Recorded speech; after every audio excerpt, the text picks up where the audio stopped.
Come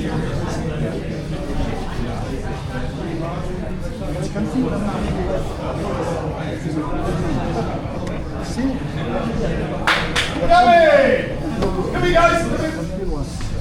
Okay, so just be careful, yeah? Be careful that you're not just aimlessly kind of punching, yeah? That you're trying, like, you know, when it comes, right here, floating rib, that'd be nice, and then right there, the solar plexus, yeah? Not just aimlessly, yeah? Because above all else, we're doing karate, so we have to make it effective and precise, efficient, effective, precise, yeah? So I know you're thinking about lots of other things, but don't neglect the obvious. Hit a good target. Understand? The second thing is that, like, just try to get comfortable with this, and remember, really, it's my leg.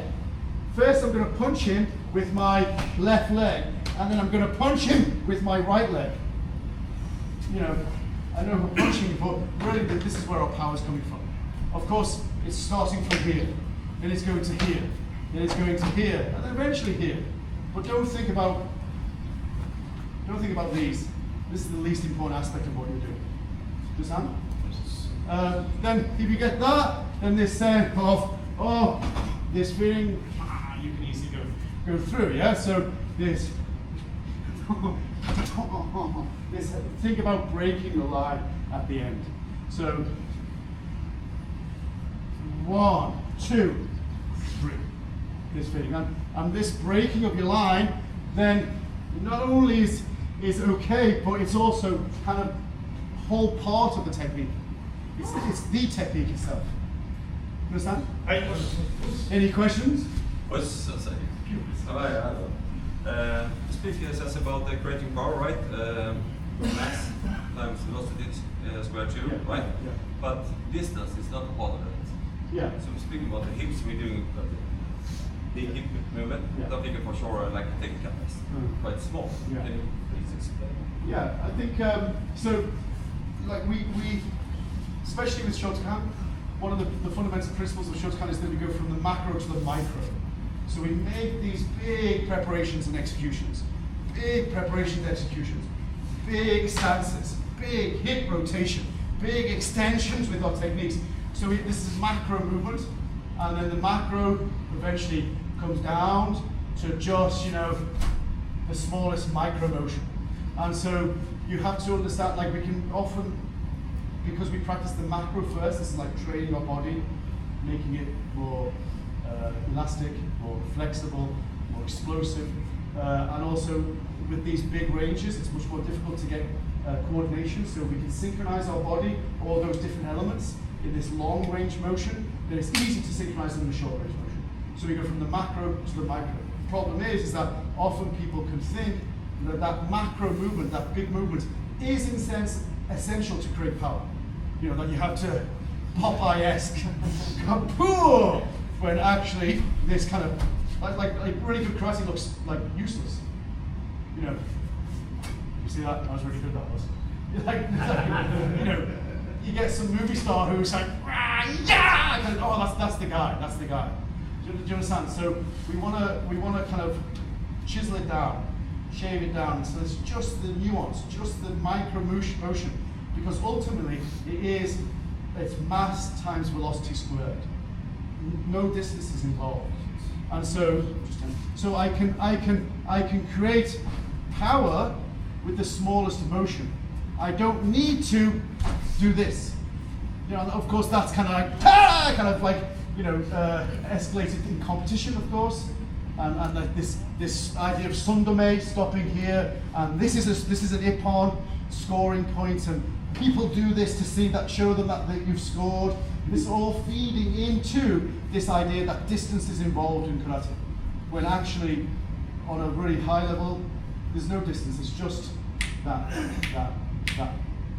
Understand? Of course, sometimes distance. You know, sometimes I have to move in, and of course, you have to sometimes make distance, but you don't need distance. There's a difference. Okay. Any questions? Sorry, he's asked a question, so I want to give you a pass. No? All good? Okay, so last time, guys, try this. 1, 2, 3, feeling. Try to hit, Okay? Leg and body, yeah?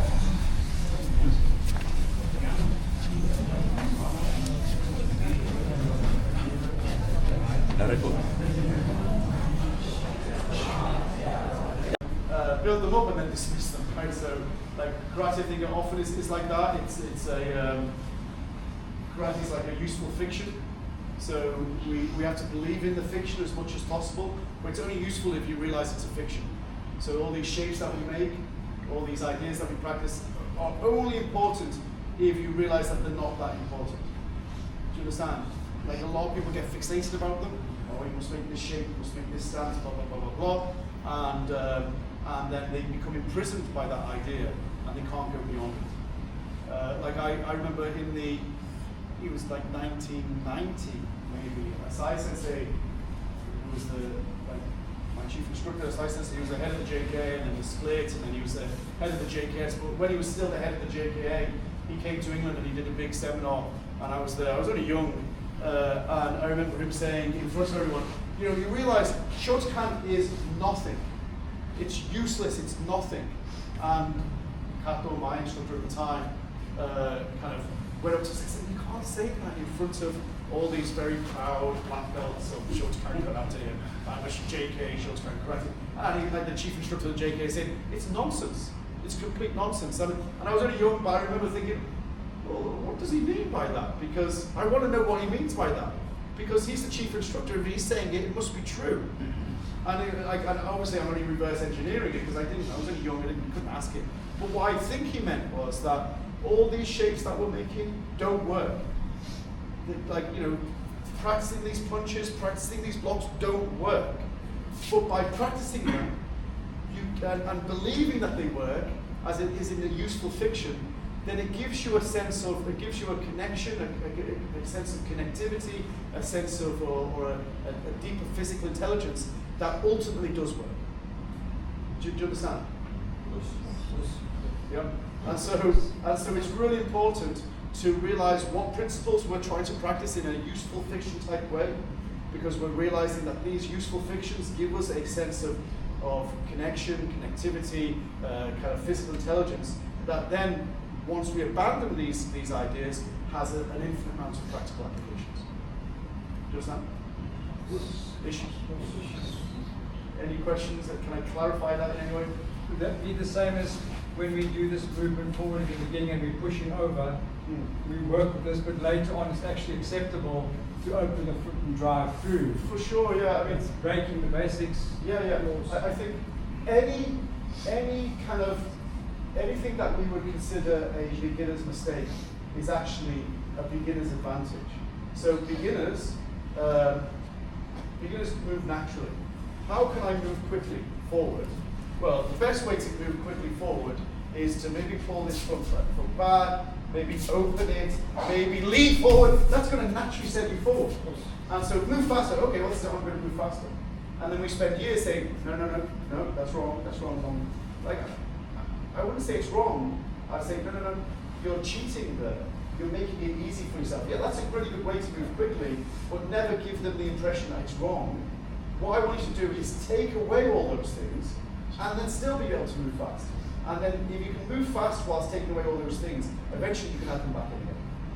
And as soon as you add them back in again and you have greater control, then you're going to be more effective. So you start from naturalness, you learn basic technique, you abandon naturalness, you get really good at basic technique, you get really connected, and then you go back to naturalness. But with a completely restructured, connected body. And that's what we should aim for. Yeah? This is the tenets of Shu Hadi. Shu, learn the system, read, internalize the system, internalize the system, read, abandon the system, and break the system. That's the system. Okay? Was. Okay. Yeah.